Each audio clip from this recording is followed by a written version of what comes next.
Welcome back to our channel. 6ാം ക്ലാസ്സിലെ എല്ലാ കൂട്ടുകാർക്കും പുതിയൊരു വീഡിയോയിലേക്ക് സ്വാഗതം.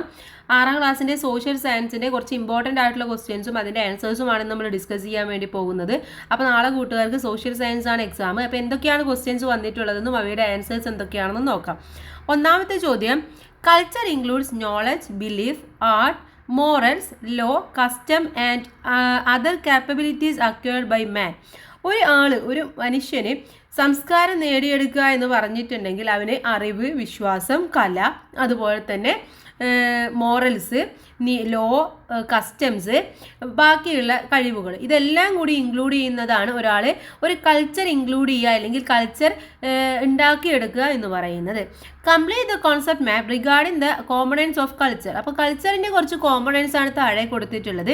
അതിൽ കുറച്ച് മിസ്സിംഗ് ആണ്, അത് കംപ്ലീറ്റ് ചെയ്യാനാണ് പറഞ്ഞിട്ടുള്ളത്. ഓക്കെ, അവിടെ കോമ്പണൻസ് ഓഫ് കൾച്ചർ എന്ന് പറഞ്ഞിട്ട് എന്താണ് മെറ്റീരിയൽ കൾച്ചർ കൊടുത്തിട്ടുണ്ട്. അതിൻ്റെ ഓപ്പോസിറ്റ് 1 എന്നുള്ള നമ്പറിൽ നമ്മൾ എന്താണ് എഴുതേണ്ടത്?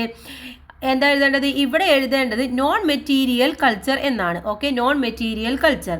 ഇനി അതിൽ വരുന്നതാണ് ബിലീഫ്, ലാംഗ്വേജ്, റിച്വൽ. അപ്പോൾ അതൊക്കെയാണ് ഇവിടെ എഴുതേണ്ടത്. ബിലീഫ്, ലാംഗ്വേജ്, റിച്വൽ 3 കൂടെ എഴുതാം, അല്ലെങ്കിൽ ഒരെണ്ണം എഴുതിയാലും കുഴപ്പമില്ല. ഇനി മെറ്റീരിയൽ കൾച്ചറിൽ വരുന്നതാണ് ഒന്ന് ഫുഡ്, മറ്റൊന്ന് എന്താണ് ക്ലോത്തിങ് ടൂൾസ് അല്ലെങ്കിൽ ഷെൽട്ടർ. അപ്പോൾ അതാണ് ഇവിടെ എഴുതേണ്ടത്, ക്ലോത്തിങ് ടൂൾസ്, ഷെൽട്ടർ. ഓക്കെ, ഇനി ഇതിലെ ബി ചോദ്യം, choose the correct statement related to cultural change. Cultural ചേഞ്ചുമായി ബന്ധപ്പെട്ട് താഴെ കൊടുത്തിരിക്കുന്ന സ്റ്റേറ്റ്മെന്റിൽ ഏതാണ് കറക്റ്റ് ആയിട്ടുള്ളത് എന്ന് നമ്മൾ തിരഞ്ഞെടുക്കുക. A, culture remain static and never change. എന്താണ് കൾച്ചർ എന്ന് പറയുന്നത്?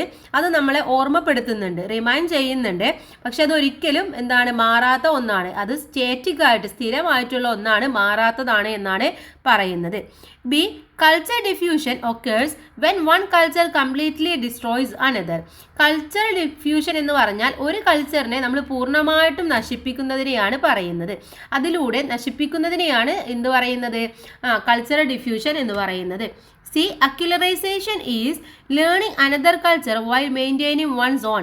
നമ്മുടെ കൾച്ചറിനെ നമ്മൾ നിലനിർത്തിക്കൊണ്ട് മറ്റൊരു സംസ്കാരത്തെ, മറ്റൊരു കൾച്ചറിനെ പഠിക്കുന്നതിനെയാണ് നമ്മൾ അൾക്കൾച്ചറൈസേഷൻ എന്ന് പറയുന്നത്. The environmental changes have no impact on culture. അഥവാ എൻവയോൺമെൻറ്റ് എന്ത് മാറ്റം ഉണ്ടായാലും അതൊന്നും നമ്മുടെ കൾച്ചറിനെ ബാധിക്കില്ല എന്നാണ് പറയുന്നത്. ഇതിൽ ഏതാണ് കൂട്ടുകാരെ ശരിയായിട്ടുള്ളത്? Acculturation is learning another culture while maintaining one's own എന്നുള്ളതാണ്. അഥവാ അക്കൾച്ചറലൈസേഷൻ എന്ന് പറഞ്ഞു കഴിഞ്ഞാൽ നമ്മുടെ കൾച്ചറിനെ നമ്മൾ നിലനിർത്തുകയും അതുപോലെ മറ്റേ കൾച്ചറിനെ നമ്മൾ പഠിക്കുകയും ചെയ്യും. അതാണ് അവിടെ ഉദ്ദേശിക്കുന്നത്. അപ്പോൾ അതാണ് അതിൽ ശരിയായിട്ടുള്ളത്, ബാക്കിയെല്ലാം തെറ്റാണ്. ഇനി നമുക്കിതിലെ രണ്ടാമത്തെ ക്വസ്റ്റ്യനിലേക്ക് കടക്കാം. Economic activities are classified into primary, secondary and tertiary sectors. നമുക്കറിയാം എക്കണോമിക് ആക്ടിവിറ്റീസ്, സാമ്പത്തികമായിട്ടുള്ള ആക്ടിവിറ്റീസിനെ നമ്മൾ 3 ആയിട്ടാണ് കാറ്റഗറൈസ് ചെയ്തിട്ടുള്ളത്. ഒന്ന് പ്രൈമറി, മറ്റൊന്ന് സെക്കൻഡറി, മറ്റൊന്ന് ടെറിഷറി സെക്ടേഴ്സ്. ചോദ്യം, the stages of making A notebook are given in jumbled order, write them in correct sequence. താഴെ നമുക്ക് തന്നിട്ടുള്ളത് ഒരു നോട്ട്ബുക്ക് എങ്ങനെയാണ് ഉണ്ടാക്കുക എന്നുള്ളതാണ്. അതിൽ ഏതൊക്കെയാണ് കറക്റ്റ് ഓർഡറിൽ അത് എഴുതാനാണ് പറയുന്നത്.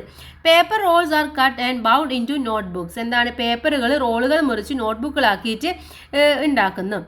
Bamboo is collected from the forest. Bamboo കാട്ടിൽ നിന്നും ശേഖരിക്കുന്നു. Notebooks reach the stationery shop. Notebook stationery ഷോപ്പിൽ എത്തുന്നു. Bamboo is processed into paper pulp in the factory. ഫാക്ടറികളിൽ ഈ മുള എന്ത് ചെയ്യും? ബാംബു പേപ്പർ പൾപ്പാക്കിയിട്ട് പ്രോസസ്സ് ചെയ്യുന്നു എന്നുള്ളതാണ്. ഇനി ഇതിൽ ശരിയായിട്ടുള്ളത് സീക്വൻസ് ഏതാണ്? ഫസ്റ്റ് വൺ എന്ന് പറയുന്നത് ബാംബു കളക്ടഡ് എന്ന് പറയുന്നതാണ് പ്രൈമറി സെക്ടറിൽ വരുന്നത്. ദെൻ അതിൻ്റെ പ്രോസസ്ഡ് ആണ് സെക്കൻഡറി സെക്ഷനിൽ വരുന്നത്, അഥവാ ഡി ആയിട്ടുള്ള ഫാക്ടറിയിൽ അത് പൾപ്പാക്കിയിട്ട് മാറ്റുന്നു എന്നുള്ളത്. ഇനി അടുത്തത് സി ആണ്, ഷോപ്പിൽ എത്തുന്നു എന്നുള്ളതാണ് ടെറിഷറി സെക്ടറിൽ വരുന്നത്. ഓക്കെ, ഇനി ഇതിലെ ബി ചോദ്യം, a consumer is the most important visitor on our premises. എന്താണ് കൺസ്യൂമർ എന്ന് പറയുന്നത്? നമ്മുടെ സ്ഥാപനത്തിലെ ഏറ്റവും പ്രധാനമായിട്ടുള്ള ഒരു വിസിറ്റർ ആണ്. ഗാന്ധിജി പറഞ്ഞതാണ്. Based on this statement write a short note on consumer rights and the things to be noticed while purchasing a product. അപ്പോൾ ഇതിൻ്റെ അടിസ്ഥാനത്തിൽ ഒരു ഷോർട്ട് നോട്ട് ഉണ്ടാക്കണം കൺസ്യൂമർ റൈറ്റിനെ കുറിച്ചിട്ടും അതുപോലെ തന്നെ ഒരു പ്രൊഡക്റ്റ് നമ്മൾ പർച്ചേസ് ചെയ്യുകയാണെങ്കിൽ അവിടെ നമ്മൾ ശ്രദ്ധിക്കേണ്ട കാര്യങ്ങൾ എന്തൊക്കെയാണ് എന്ന് ഉൾപ്പെടുത്തിയിട്ടാണ് നമ്മൾ എഴുതേണ്ടത്. അപ്പോൾ ഇവിടെ പറഞ്ഞു തരുന്നുണ്ട് ഈ പോയിന്റ്സിനെയൊക്കെ നിങ്ങൾ എക്സ്പ്ലെയിൻ ചെയ്തിട്ട് എഴുതാണ് വേണ്ടത്. എന്താണ് should include ensuring the product has the quality claimed. എന്താണ് അതിൻ്റെ ക്വാളിറ്റി അതിലുണ്ടോ എന്നുള്ളത് ക്ലെയിം ചെയ്തിട്ടുണ്ടോ എന്നുള്ളത് നമ്മൾ ഉറപ്പ് വരുത്തണം. Checking MRP and expiry date. അതിൻ്റെ MRPയും അതുപോലെ തന്നെ പ്രൈസും അതുപോലെ അതിൻ്റെ എക്സ്പയറി ഡേറ്റും നമ്മൾ നോട്ട് ചെയ്യണം. And insisting on after sale service for electronics. അതുപോലെ തന്നെ ഇലക്ട്രോണിക്സ് ഒക്കെ വാങ്ങുമ്പോൾ അവിടെ എന്താണ് അതിൻ്റെ സർവീസ് അവർ തരുന്നുണ്ടോ എന്നുള്ളത് നമ്മൾ ഉറപ്പ് വരുത്തണം. ഇത്രയും കാര്യങ്ങൾ നമ്മൾ ഉറപ്പ് വരുത്തേണ്ട കാര്യങ്ങളാണ്. ഇനി ഇതിലെ തേർഡ് ക്വസ്റ്റ്യൻ നോക്കാം. Question 3 has internal choices 3A and 3B. Write any one completely. അപ്പോൾ 3ക്ക് 3A 3B പറഞ്ഞ 2 ചോയ്സുകൾ ഉണ്ട്. ഇതിൽ ഏതെങ്കിലും ഒന്നാണ് നമ്മൾ എഴുതേണ്ടത്. അപ്പോൾ ക്വസ്റ്റ്യൻ പേപ്പറിൽ ഇങ്ങനെ ചോയ്സ് ഉള്ള ക്വസ്റ്റ്യൻസ് ഉണ്ടായിരിക്കും. അപ്പോൾ നിങ്ങൾ അതിൽ ഏറ്റവും നിങ്ങൾക്ക് അറിയുന്നത് ഏതാണോ അതാണ് നിങ്ങൾ എഴുതാൻ വേണ്ടി ശ്രമിക്കേണ്ടത്. സോ ഇതിൽ 3A നോക്കാം. നമ്മളിപ്പോൾ ആൻസേഴ്സ് എല്ലാം നോക്കുന്നുണ്ട്. The Sangam works mention 5 geographical division known as ഐറ്റിനൈസ് ഇൻ ഏൻഷ്യൻ തമിഴകം. എന്താണ് നമുക്കറിയാം പണ്ട് കാലങ്ങൾക്ക് സംഘം കൃതികളിലാണ് ഈ ഒരു തമിഴകത്തിനെ കുറിച്ച് നമ്മൾ മനസ്സിലാക്കിയിരുന്നത് അല്ലേ. അതിനെയാണ് നമ്മൾ ഐന്തിരകൾ എന്ന് പറയുന്നത്. So which among the given statement is not correct about the Sangam age. Sangam ഏജിനെ കുറിച്ചിട്ടുള്ള താഴെയുള്ള സ്റ്റേറ്റ്മെന്റുകളിൽ ഏതാണ് ശരിയല്ലാത്തത് എന്നാണ് നമ്മൾ കണ്ടുപിടിക്കേണ്ടത്. First one, puram song refers to family and social life. എന്താണ് പുറം സോങ്ങുകൾ ഫാമിലിയെ കുറിച്ചിട്ടും സോഷ്യൽ ലൈഫിനെ കുറിച്ചിട്ടും ഒക്കെയാണ് പറയുന്നത്. Agriculture was the main livelihood. Agriculture ആയിരുന്നു അവരുടെ പ്രധാനമായിട്ടുള്ള ഉപജീവനം എന്ന് പറയുന്നത്. അതുപോലെ തന്നെ അല്ലലാവണം വേർ ഈവനിങ് മാർക്കറ്റ്. അല്ലലാവണം ഈവനിങ് മാർക്കറ്റ് ആണ്. Gender equality existed in social life. Social ലൈഫിൽ ഒരു ജെൻഡർ ഈക്വാലിറ്റി നമുക്ക് കാണാൻ വേണ്ടി പറ്റുന്നുണ്ട്. ഇതിൽ ഏതാണ് ശരിയല്ലാത്തത് കൂട്ടുകാരെ? ശരിയല്ലാത്തത് ഇതിലെ puram songs refers to war, politics, akam refers to family and love എന്നുള്ളതാണ്. അഥവാ പുറം സോങ്സ് എന്ന് പറയുന്നത് വാറിനെ കുറിച്ചിട്ടും അതുപോലെ തന്നെ ലവ്സിനെ കുറിച്ചിട്ടൊക്കെയാണ് പുറം സോങ്സിൽ പറഞ്ഞുള്ളത്, അല്ലാതെ സോഷ്യൽ ലൈഫിനെ കുറിച്ചിട്ടല്ല. അപ്പോൾ ഇതാണ് ഇവിടെ തെറ്റായിട്ടുള്ള സ്റ്റേറ്റ്മെൻറ്റ്. ഇവിടുത്തെ ആൻസർ എന്ന് പറയുന്നത് ഇതാണ്. ഇനി ഇതിലെ ബി ചോദ്യം നോക്കാം. Examine the futures of the tinais and arrange them in the table correctly. താഴെ നമുക്കൊരു ടേബിൾ തന്നിട്ടുണ്ട്. അതിൽ തിനൈസിൻ്റെ ഫ്യൂച്ചേഴ്സിനെ കുറിച്ച് നമ്മൾ കറക്റ്റായിട്ട് എഴുതി കൊടുക്കണം. Hunting and collection of forest produce, coastal region, cattle rearing, agricultural fields. ഇതൊക്കെയാണ് തന്നിട്ടുള്ളത്. നമ്മൾ ഈ ചാപ്റ്റർ എടുക്കുമ്പോഴേ പറഞ്ഞിട്ടുണ്ടായിരുന്നു ഇത് ഇമ്പോർട്ടൻ്റ് ആയിട്ടുള്ള കാര്യമാണെന്ന്. അപ്പോൾ നമുക്കറിയാം ഏതൊക്കെയാണ് തിനൈസ് എന്ന് പറയുന്നത്. കുറിഞ്ചി, മുല്ലൈ, മരുതം, നെയ്തൽ അല്ലേ. അപ്പോൾ ഇത് ഏതൊക്കെ ജോഗ്രഫിക്കൽ ഫീച്ചേഴ്സിലാണ് ഇത് വരുന്നത് എന്നുള്ളതാണ് നമ്മൾ നോക്കേണ്ടത്. അപ്പോൾ നമുക്ക് ആദ്യത്തേത് നോക്കാം. ഫസ്റ്റ് വൺ എന്ന് പറയുന്നത് കുറിഞ്ചി. കുറിഞ്ചിയിൽ എന്താണ് hunting and collection of forest produce എന്നുള്ളതാണ്.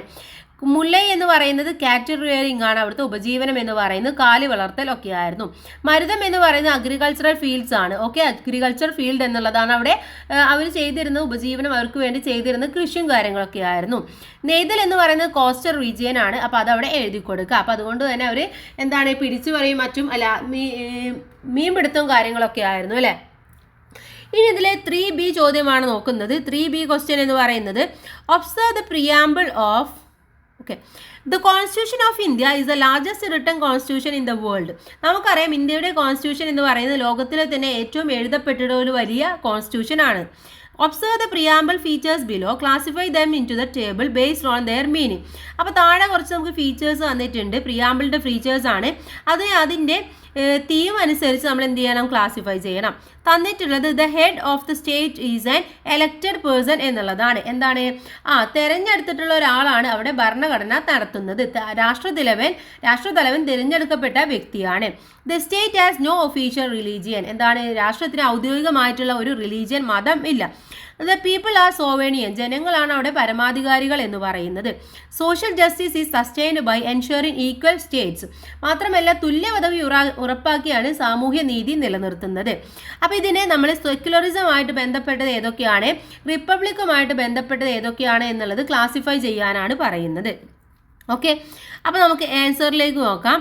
ഇവിടെ സെക്യുലറിസവുമായി ബന്ധപ്പെട്ടത് ഏതാണ്? The state has no official religion എന്നുള്ളതാണ്. രാഷ്ട്രത്തിന് ഔദ്യോഗികമായിട്ടുള്ള ഒരു ഭാഷയില്ല. റിപ്പബ്ലിക്കുമായി ബന്ധപ്പെട്ടത് head of the state is an elected person. രാഷ്ട്രതലവൻ തിരഞ്ഞെടുക്കപ്പെട്ടിട്ടുള്ള ഒരു വ്യക്തിയാണ് എന്നുള്ളതാണ്. ഓക്കെ, ഇനി നമുക്കിതിലെ ഷോർട്ട് നോട്ടാണ് ബി ചോദ്യമാണ് നോക്കേണ്ടത്. Write a short note on the importance of the preamble in Indian constitution. Indian കോൺസ്റ്റിറ്റ്യൂഷൻ്റെ പ്രിയാമ്പിളിനെ കുറിച്ചിട്ട് അതിൻ്റെ ഇമ്പോർട്ടൻസിനെ കുറിച്ചിട്ട് ഒരു ഷോർട്ട് നോട്ട് എഴുതാനാണ് പറയുന്നത്. Okay. The preamble states the objects of the constitution reflect the dreams of the freedom struggle and declares Indian as a sovereign, socialist, secular, democratic republic. അഥവാ ഭരണഘടനയുടെ ലക്ഷ്യങ്ങൾ, അതിൻ്റെ എയിംസ് എന്തൊക്കെയാണ് എന്നുള്ളത് അവിടെ കൃത്യമായിട്ട് പറയുന്നുണ്ട്. അതുമാത്രമല്ല നമുക്കറിയാം ഒരു ഫ്രീഡം സ്ട്രഗിളൊക്കെ കഴിഞ്ഞിട്ടാണ് വരുന്നത് അല്ലേ. അപ്പോൾ ആ ഒരു ഫ്രീഡം സ്ട്രഗിളിൻ്റെ അവരുടെ ഡ്രീംസ് എന്തൊക്കെയാണ് എന്നുള്ളത് നമുക്ക് അവിടെ റിഫ്ലക്റ്റ് ചെയ്ത് കാണാൻ വേണ്ടി പറ്റും.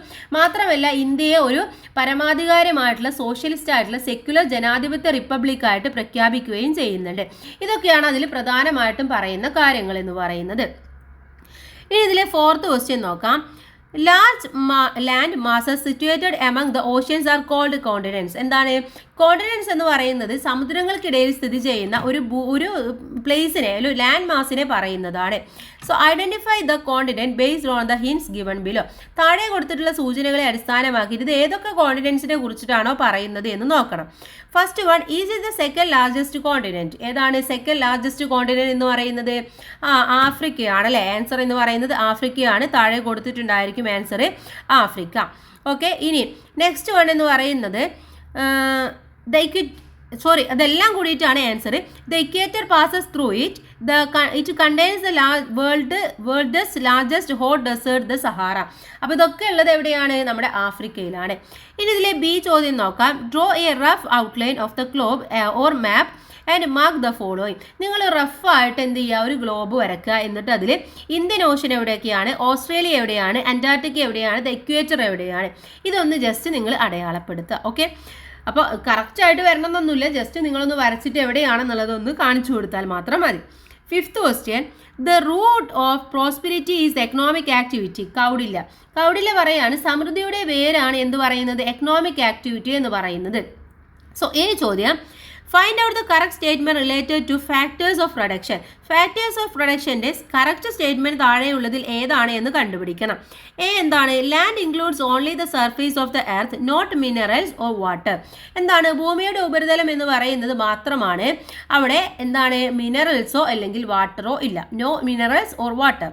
The labors refers only to physical work, not intellectual work. തൊഴിലാളികളുടെ ശാരീരികമായിട്ടുള്ള ഫിസിക്കൽ വർക്കിനാണ് അവിടെ റെഫർ ചെയ്യേണ്ടത്, അല്ലാതെ അവിടെ ഇൻ്റലക്ച്വൽ വർക്ക് നമ്മൾ റെഫർ ചെയ്യേണ്ട ആവശ്യമില്ല. Capital refers to wealth and resources used to produce goods. മാത്രമല്ല അവിടെ എന്താണ്? ക്യാപിറ്റലാണ് നമ്മുടെ വെൽത്ത് അല്ലെങ്കിൽ റിസോഴ്സ് എന്ന് പറയുന്നത്, അതാണ് ഗുഡ്സ് പ്രൊഡ്യൂസ് ചെയ്യുന്നത്. Organisation is not considered a factor of production. Organisation എന്ന് പറയുന്നത് എന്തിൻ്റെ പ്രൊഡക്ഷൻ അല്ല? ഫാക്ടേഴ്സ് ഓഫ് പ്രൊഡക്ഷൻ അല്ല, അത് നമുക്ക് കൺസിഡർ ചെയ്യേണ്ട ആവശ്യമില്ല എന്നാണ് പറയുന്നത്. സോ ഇതിൽ ആൻസർ എന്ന് പറയുന്നത് ഏതാണ് നമ്മൾ ആദ്യം കണ്ടുപിടിക്കണം അല്ലേ. ഏതാണ്? ഇവിടെ നമ്മൾ പറയുന്നത് capital refers to wealth and resources used to produce goods എന്നുള്ളതാണ് ആൻസർ ആയിട്ട് വരുന്നത്. ഇനി ഇതിലെ ബി ചോദ്യം നോക്കാം. The interrelationship among the primary, secondary and tertiary sectors make the economic dynamic. എന്താണ്? ഒരു എക്കണോമിക് ഡൈനമിക് ഉണ്ടാക്കണമെങ്കിൽ അവിടെ പ്രൈമറി ആയിക്കോട്ടെ, സെക്കൻഡറി, ടെറിഷറി, ഈ എല്ലാ സെക്ടേഴ്സും തമ്മിൽ ഒരു ഇന്റർ റിലേഷൻഷിപ്പ് ഉണ്ടായിരിക്കണം. Substantiate this statement with an example tea or rubber industry. അപ്പോൾ ഇതിനെ നമ്മൾ എന്ത് ചെയ്യണം? ഒന്ന് വിശദീകരിക്കണം. ഉദാഹരണത്തോട് കൂടിയിട്ട് ഇവിടെ ടീ ഓർ റബ്ബർ കൊടുത്തിട്ടുണ്ട്. ഇത് ഏതിൻ്റെങ്കിലും ഒരു ഹെൽപ്പോട് കൂടിയിട്ട് നമ്മൾ എഴുതണം. ഇവിടെ നമ്മൾ നോക്കൂ, ഇവിടെ use the examples of tea or rubber. Primary എന്ന് പറയുന്നത് അവിടെ എന്താണ്? പ്ലക്കിംഗ് ഓർ ലീഫ് ടാക്സസ് ആണ്, ലാക്സസ് ആണ്. അവിടെ നമ്മുടെ ലീഫൊക്കെ പ്ലക്ക് ചെയ്യുക എന്നുള്ളതാണ് അവിടുത്തെ പ്രൈമറി സെക്ടറിൽ വരുന്നത്. ദെൻ പ്രോസസ്സിങ് ഈ ഫാക്ടറി, അത് ഫാക്ടറിയിൽ കൊണ്ടുപോയി പ്രോസസ്സ് ചെയ്യണമല്ലോ, പൗഡർ ആക്കണം. അവിടെയാണ് സെക്കൻഡറി സെക്ടർ പ്രവർത്തിക്കുന്നത്. ഇനി അത് മാത്രം മതിയോ? പോരാ. ഇതിനെന്ത് വേണം? ട്രാൻസ്പോർട്ട് വേണം, സെയിൽസ് വേണം അല്ലേ. ഇതിന് ട്രാൻസ്പോർട്ട് വേണം, ഇത് സെയിൽസ് ചെയ്യാനുള്ള ആളുകൾ വേണം, നമ്മൾ കൊണ്ടുപോയിട്ട് വിൽക്കണം, ബാങ്കിങ് വരും, എല്ലാം വരും. ഇതൊക്കെ വരുന്നത് ടെറിഷറി സെക്ടറിലാണ്. All are needed for the product to reach the consumer. കൺസ്യൂമറിലേക്ക് ഈ പ്രൊഡക്റ്റ് എത്തണമെങ്കിൽ ഇതെല്ലാം നമുക്ക് ആവശ്യമാണ്. വെറുതെ ഇല പൊട്ടിച്ചു കഴിഞ്ഞാൽ കൺസ്യൂമറിൽ എത്തോ? ഇല്ല. ഫാക്ടറിയിൽ ഇത് ചെയ്താൽ എത്തോ? ഇല്ല. അപ്പോൾ ഈ മൂന്ന് സെക്ടേഴ്സും ഉണ്ടെങ്കിൽ, അതിൻ്റെ ഇന്റർ റിലേഷൻഷിപ്പ് ഉണ്ടെങ്കിൽ മാത്രമേ അവിടെ പ്രൊഡക്ഷൻ എന്ന് പറയുന്നത് നടക്കുകയുള്ളൂ, അല്ലെങ്കിൽ കൺസ്യൂമറിലേക്ക് ഈ സാധനം എത്തുകയുള്ളൂ. ഇനി നമുക്ക് നോക്കാനുള്ളത് 6th ക്വസ്റ്റ്യൻ ആണ്. Question 6 has two internal choices, 6A and 6B. Answer any one completely. ഇവിടെ 6A 6B എന്ന് പറഞ്ഞുകൊണ്ട് രണ്ട് ചോയ്സസ് ഉണ്ട്. ഇതിൽ ഏതെങ്കിലും ഒന്നാണ് നിങ്ങൾ ആൻസർ ചെയ്യേണ്ടത്. 6A നോക്കാം. Megalithic monuments are associated with an ancient burial practice in south India. അഥവാ നമുക്കറിയാം മെഗാലിത്തിക് മോണുമെന്റ്സ് ഒക്കെ ഉള്ളത് എവിടെയാണ്? അത് മെഗാലിത്തിക് സംസ്ഥാനം അല്ലെങ്കിൽ ദക്ഷിണേന്ത്യയുമായി ബന്ധപ്പെട്ടുകൊണ്ടാണ് നിലനിൽക്കുന്നത്. ചോദ്യം, which of the following is not a megalithic monuments? താഴെ തന്നിട്ടുള്ളതിൽ ഏതാണ് മെഗാലിത്തിക് മോണുമെന്റ്സ് അല്ലാത്തത്? കൊടക്കല്ല്, തൊപ്പിക്കല്ല്, മുനിയറ, പിരമിഡ്. ഏതാണ് അല്ലാത്തത്? പിരമിഡാണ് അല്ലെ. പിരമിഡ് മെഗാലിത്തിക് ഏജിൽ ഉള്ളതല്ല. ചോദ്യം, complete the table regarding the administration of the Perumals of Mahodayapuram. മഹോദയപുരത്തെ പെരുമാളുകാരുടെ ആ ഒരു അഡ്മിനിസ്ട്രേഷൻ സെക്ടറാണ് ഇവിടെ നമ്മൾ കംപ്ലീറ്റ് ചെയ്യേണ്ടത്. Administrative unit, head and authority എന്ന് തന്നിട്ടുണ്ട് അല്ലെ. കിങ്ഡം പെരുമാളായിരുന്നു. ഇനി നാടുവാഴി എന്ന് പറയുന്നത് ആരാണ്? നാടുവാഴി എന്ന് പറയുന്നത് നാടാണ് അല്ലെ. നാട് എന്നുള്ളതാണ് നാടുവാഴി. ഇനി ദേശം എന്ന് പറയുന്നത് ആരാണ്? ദേശവാഴിയാണ്. ഓക്കെ, ദേശവാഴി. ഇനി കര എന്ന് പറയുന്നത് പഞ്ചായത്തായിരുന്നു. പഞ്ചായത്ത്. ഇനി ഇതിലെ ബി ചോദ്യം, different continents have unique flora and fauna. എന്താണ്? ഓരോ വ്യത്യസ്ത ഭൂഖണ്ഡങ്ങളിലും വ്യത്യസ്തമായിട്ടുള്ള സസ്യങ്ങളും ജന്തുജാലങ്ങളും ഉണ്ടായിരുന്നു. ചോദ്യം, analyse the name of the animals and identify the continent by they belong to kangaroo, koala, platypus. എന്താണ്? നമുക്കറിയാം ഈ കങ്കാരു, ഓല, പ്ലാറ്റിപ്പസ് ഇതൊക്കെ ഉള്ളത് ഏത് ഭൂഖണ്ഡവുമാണെന്ന് ബന്ധിപ്പിക്കുന്നത്. അത് ഏതാണെന്ന് ഫൈൻഡ് ചെയ്യാനാണ് പറയുന്നത്. ഏത് ഭൂഖണ്ഡത്തിലാണ് ഈ കങ്കാരും കാര്യങ്ങളൊക്കെ ഉള്ളത്? ഓസ്ട്രേലിയയിലാണ് അല്ലേ. അപ്പോൾ ആൻസർ എന്ന് പറയുന്നത് ഏതാണ്? ഓസ്ട്രേലിയ. ഇനി ഇതിലെ ബി ചോദ്യം, which among the following statements is not corrected about Antarctica? അന്റാർട്ടിക്കയുമായിട്ട് കറക്റ്റ് ചെയ്യാത്ത സ്റ്റേറ്റ്മെന്റ്സ് താഴെയുള്ളതിൽ ഏതാണ്? It is known as the white continent. White continent എന്ന് വിളിക്കുന്നു. അത് ശരിയാണല്ലേ. It is habitat of penguins and seals. പെൻഗ്വിൻസും സ്റ്റീൽസും ഉണ്ട്. അതും ശരിയാണ്. ഇനി അടുത്തത് നോക്കൂ. It has permanent human settlement and large cities. Human സെറ്റിൽമെന്റും ലാർജ് സിറ്റീസും ഉണ്ട്. ഉണ്ടോ അന്റാർട്ടിക്കയിൽ? ഇല്ല. അപ്പം അത് തെറ്റായിട്ടുള്ള കാര്യമാണ്. ഇവിടെ ശരിയായിട്ടുള്ള ആൻസർ ആണ്. ഡി തന്നിട്ടുണ്ട്. Vincent Massif is the highest mountain peak here. അതും ശരിയാണ്. അപ്പോൾ ഇവിടെ ഓപ്ഷൻ സി ആണ്. അവിടെ ആളുകളോ ജനവാസമോ ഒന്നുമില്ല അല്ലേ. ട്രാവൽ ചെയ്യുന്ന ആളുകളും അതുപോലെ തന്നെ എന്തെങ്കിലും റിസർച്ച് ചെയ്യാൻ വരുന്നവർ മാത്രമേ അവിടെ ഉള്ളൂ. ഇത്രയുമാണ് ഈ ഒരു ക്വസ്റ്റ്യൻ പേപ്പറും ഇതിൻ്റെ ആൻസേഴ്സും എന്ന് പറയുന്നത്. ഫുൾ ക്വസ്റ്റ്യൻസും ആൻസേഴ്സും നമ്മൾ നോക്കി. അപ്പോൾ എല്ലാ കൂട്ടുകാരും നന്നായിട്ട് പഠിക്കുക, നന്നായിട്ട് എക്സാം എഴുതുക. എല്ലാവർക്കും നല്ല മാർക്ക് തന്നെ കിട്ടട്ടെ. Thanks for watching.